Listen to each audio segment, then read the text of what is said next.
Picture this: a lightweight battle tank roaring across Rocky Mountain ridges at 17,000 feet above sea level, defying gravity and rewriting the rules of mountain warfare.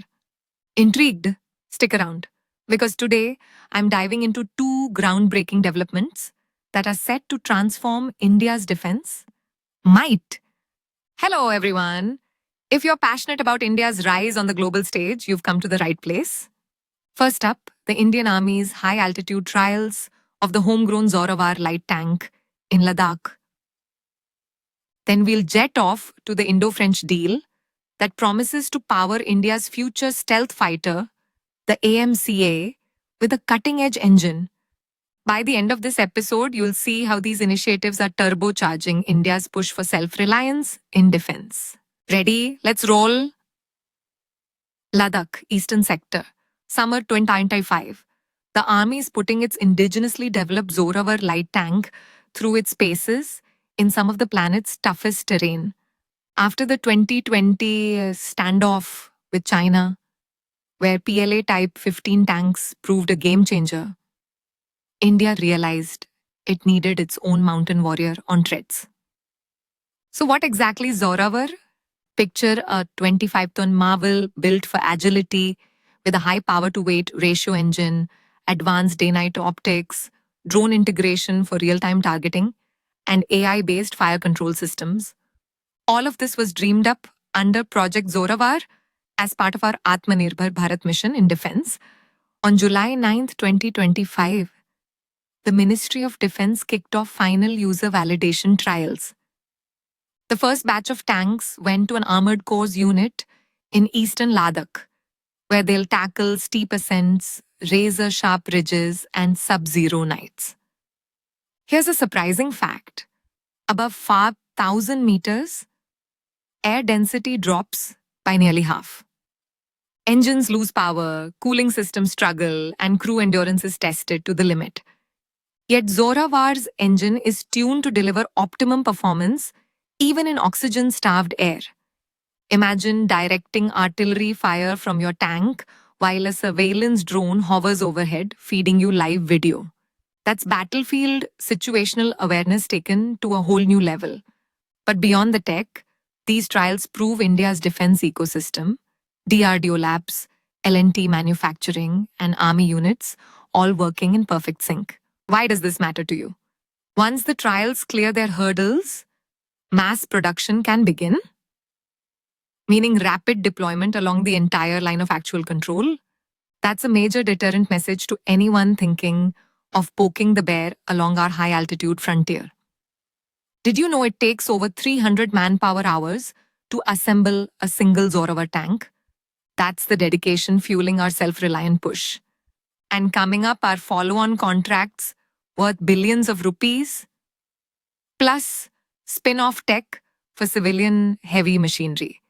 Now, from mountain peaks to jet streams, let's talk about the second story, a deal that could rewrite the rulebook for India's stealth fighter engines. July 9th, 2025, New Delhi.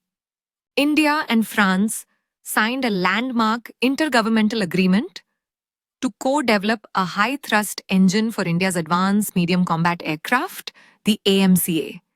And this isn't just any tie-up. The deal includes 100% transfer of technology, full TOT for critical engine components. The new power plant will generate around 110 kilonewtons of thrust, enough to give a fifth-generation stealth fighter true supercruise capability. Jet engine design is notoriously difficult. Only a handful of countries like the US, Russia, and a few in Europe master high-thrust engine tech. India has long imported engines for our fighters, adding cost and supply chain risk. That changes today. Developing a fighter engine from scratch can take up to 15 years and billions of dollars. So partnering with France's Safran isn't just a win, it's a giant leap. DRDO teams will work side by side with Safran engineers to design, test, and produce the engine right here in India. This isn't a paper MOU, it's backed by firm commitments witnessed by our defense ministers.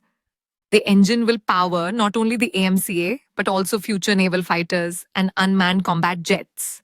Talk about a force multiplier. The AMCA itself is said to be India's homegrown fifth generation stealth fighter, featuring internal weapons base, low observable design, and advanced sensor fusion over secure data links. While prototypes flew with off the shelf American engines, full rate production always hinged on an indigenous power plant. Here's a stat to digest. Around 70% of an aircraft's cost and performance hinges on its engine. Mastering that piece is critical if India wants to break the import cycle and climb the defense value chain. Aren't you excited to see India not just building planes, but crafting the beating heart inside them? Zooming out, both the Zorawar trials and the AMCA engine deal underscore India's journey from make in to make and master. We're no longer just assembling hardware under license, we're innovating, iterating, and exporting defense technology. On one front, we're gearing up for mountain warfare with homegrown tanks. On another, we're partnering internationally to leapfrog in aerospace propulsion. This two-pronged approach strengthens deterrence, reduces dependence, and builds our scientific and industrial skill base. In the past decade, DRDO has spun off dozens of new labs focused on AI, drones, advanced materials, and today's announcements are the fruit of that long labor. What's the bottom line? India is sending a clear message. We're serious about defending our borders and projecting power in the skies on our terms, with our people and our technology. If you found these stories as fascinating as I did, hit that like button now, drop your questions or thoughts in the comments. Maybe you're curious about how AI in tanks really works or what Super Cruise means for a fighter jet. And don't forget to subscribe for more deep dives every week. Thanks for tuning in. Stay informed, stay proud, and Jai Hind.